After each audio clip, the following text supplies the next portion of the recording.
शिक्षणाच्या स्वर्गाचे जिने उघडले दार, तीच सावित्री आज जगाची शिल्लेदार, तीच सावित्री आज जगाची शिल्लेदार. महाराष्ट्राची दिव्य ज्योती बवाळू त्याची आरती, महाराष्ट्राची दिव्य ज्योती ओवाळू त्यांची आरती.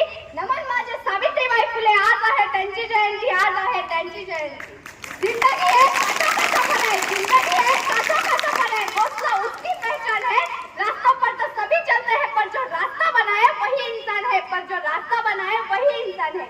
भारतीय स्त्रियांना शिक्षणाचे दरवाजे खुले करून देणाऱ्या भारतीय शिक्षणाची ज्ञान गंगोत्री क्रांतीसूर्य महात्मा फुले यांना सत्यशोधक मार्गात साथ देणाऱ्या क्रांतीज्योती सावित्रीबाई फुले यांना त्रिवार अभिवंदन.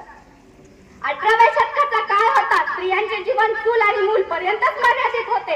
अशा 18व्या शतकात 3 जानेवारी 1831 रोजी सातारा जिल्ह्यातील नायगाव या गावी त्यांचा जन्म झाला.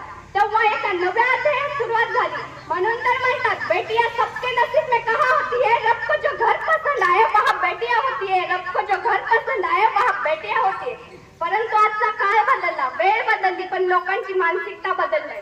आजही आपल्याला म्हणावं लागते, बेटी बचाओ बेटी पढाओ. सावित्री आई स्वतः शिकल्या आणि त्यांनी मुलींनाही शिकवले. आज बस कंडक्टर पासून ते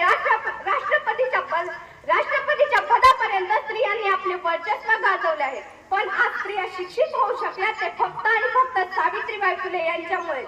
जाता जाता एवढं सांगते, बोए जाते हैं बेटे पर उठ जाती है बेटियां, बोए जाते हैं बेटे पर उठ जाती है बेटियां, स्कूल जाते हैं बेटे पर आगे बढ़ती है बेटियां, मेहनत करते हैं बेटे पर अव्वल आती है बेटियां, जब रुलाते हैं बेटे तब हंसाती है बेटियां, जब रुलाते हैं बेटे तब हंसाती है बेटियां, आशा रहती है बेटों से पर पूरी कर जाती है बेटियां, पूरी कर जाती है बेटियां. धन्यवाद.